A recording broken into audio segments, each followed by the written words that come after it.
इस वीडियो में हम ये पढ़ेंगे कि यूपीएससी सीसेट को हम कैसे अप्रोच करें।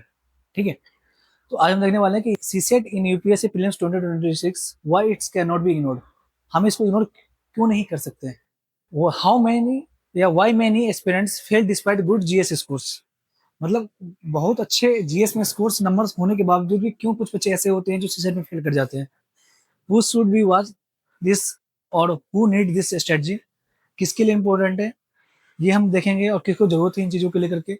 Important CSAT areas to focus on.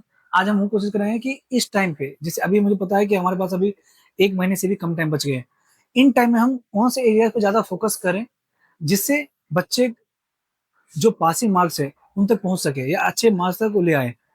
Smart strategy for this remaining time, जो हमारे पास टाइम, वही बात कि जो हमारे पास अभी टाइम एक महीना से भी लेस टाइम बच चुके हमारे पास, इन टाइम में मैं क्या ऐसा करूं, कौन सा टॉपिक पे प्रायोरिटाइज करूं, कौन सा टॉपिक पे फोकस करूं, उनके बारे में हम बात करेंगे। तो पहला जो पॉइंट हमारा है कि CSAT in UPSC prelims why it can not be ignored. आपको भी पता होना चाहिए कि जैसे हम ये देखेंगे कि क्यों इग्नोर नहीं कर सकते, तो हम सबसे पहले पहली बात पॉइंट की बात करेंगे हम। ठीक है, आपको पता होना चाहिए कि यूपीएससी सीआर सेट को पास करने के लिए कम से कम 33% की जरूरत है, मिनिमम 33% का।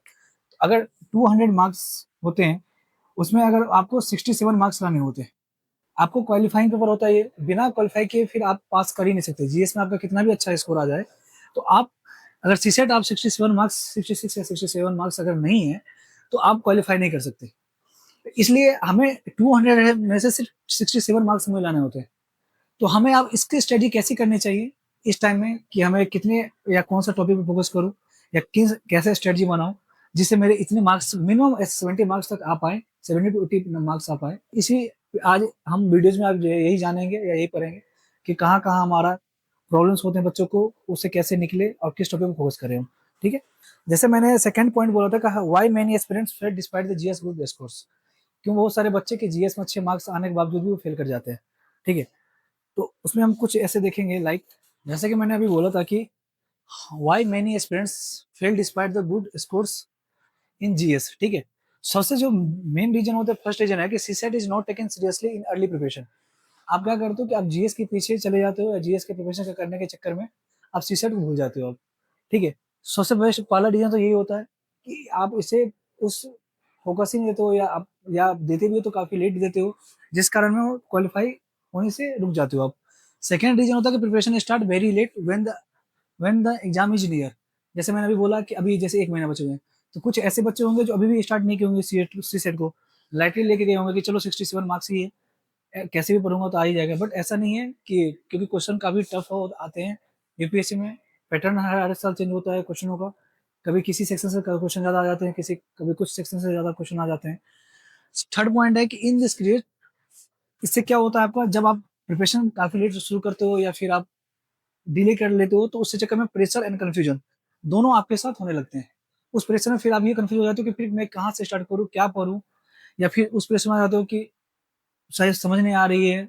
किसी भी तरीके का प्रेशर आप क्रिएट कर सकते हो।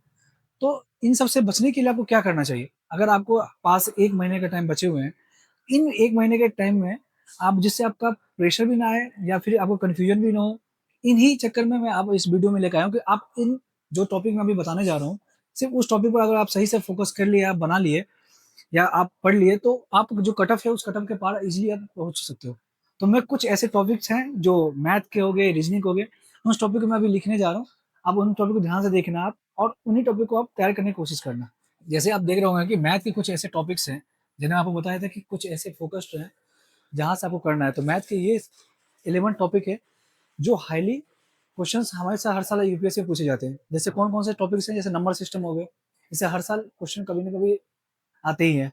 एलसीएम एचसीएफ हो गए, नंबर सीरीज हो गए, परसेंटेज हो गए, प्रॉफिट एंड लॉस हो गया, time and work, time and distance and ratio and proportions, age, average, permutation, combination and probability.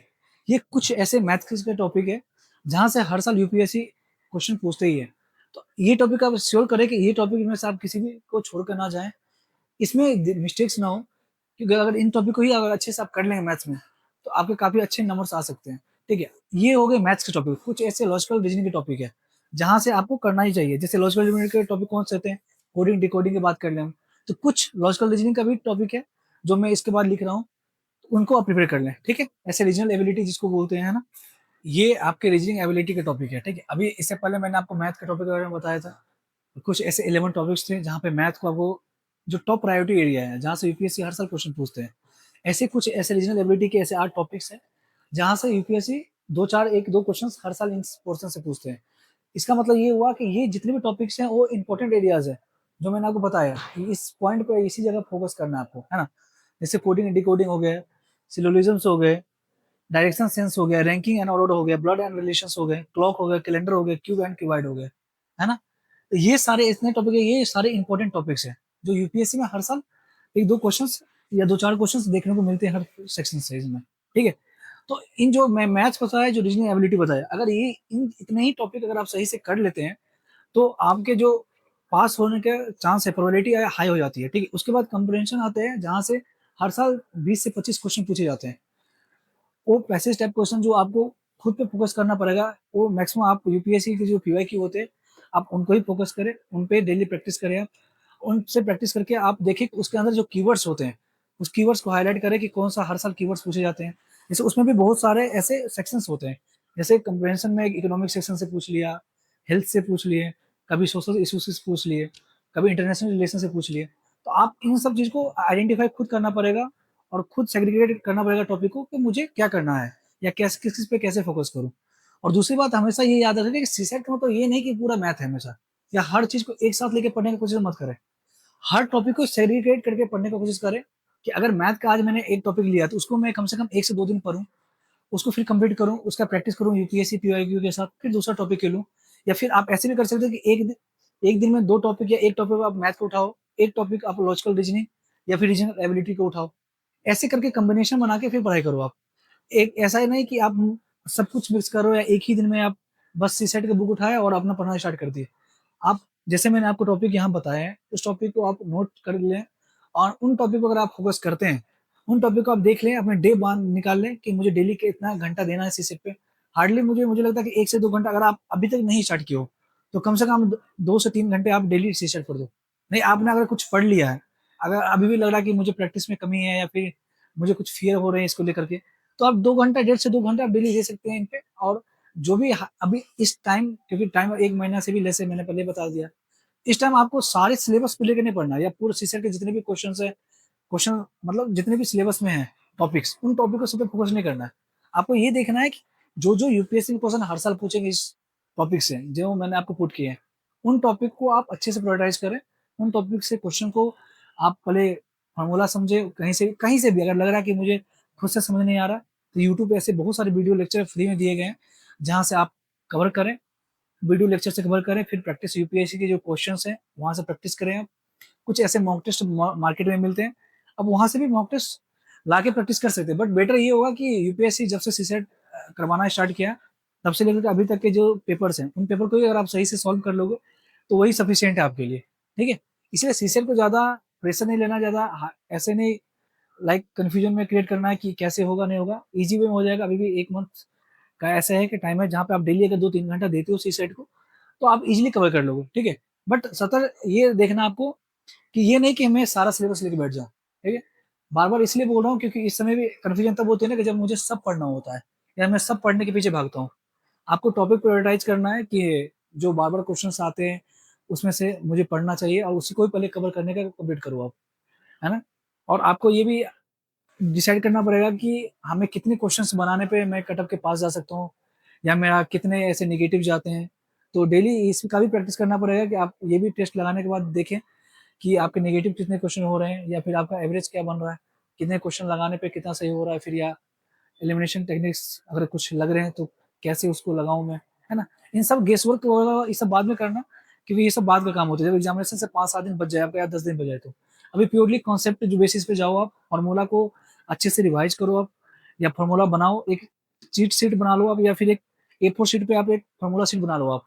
जो भी टॉपिक पढ़ते हो उस टॉपिक का फॉर्मूला आप डेली देखो या फॉर्मूला बनाओ, जो बाद में जाके आपको जब एग्जामिनेशन के पास आएगा जाके फिर फोनों को आप रिवाइज करके फिर टेस्ट दे पाओ आप सीधे, ठीक है। ज्यादा नहीं लोड लेना, बस आप इन जो चीजों को मैं जो भी टॉपिक आपको बताया इस टॉपिक पर फोकस करोगे, मैथ में भी और रीजनल एबिलिटी में भी। और जो कंप्रहेंशन वाली टॉपिक है जहाँ से 25 से 28 क्वेश्चन हर साल पूछे जाते हैं, आप उनसे भी आप एज ले सकते हो, आप उनको भी देखो कि अगर आपका मैथ वीक है तो ज़्यादा फोकस आप इंग्लिश पे करो। अगर मैथ आपको वीक नहीं है या दोनों आपका एवरेज है, आप फिर दोनों को ही लेके चलो फिर आप। क्योंकि आपको लग रहा है कि नहीं मेरी इंग्लिश ज़्यादा ठीक नहीं है या फिर मेरे क्वेश्चन ज़्यादा सही नहीं होते, फिर आप मैथ को भी उस हिसाब से लेके चलो कि अगर मैथ में या इंग्लिश में मेरी सही नहीं गई तो मैं मैथ को कवर कर लूँगा, या मैथ मेरा सही जा रहा तो फिर मैं इंग्लिश को, या मैथ कवर नहीं जा रहा सही से तो मैं इंग्लिश को सही से कर लूँगा, ठीक है? तो ये कॉम्बिनेशन आपको खुद बनाना पड़ेगा, जब आप प्रैक्टिस करोगे, जब आप सही से पढ़ोगे, तभी जाके ये एग्ज़ामिनेशन के पास में जाके आपको डिसाइड कर कर पाते हो कि मैं किस पे ज़्यादा रिलाई रहूँगा।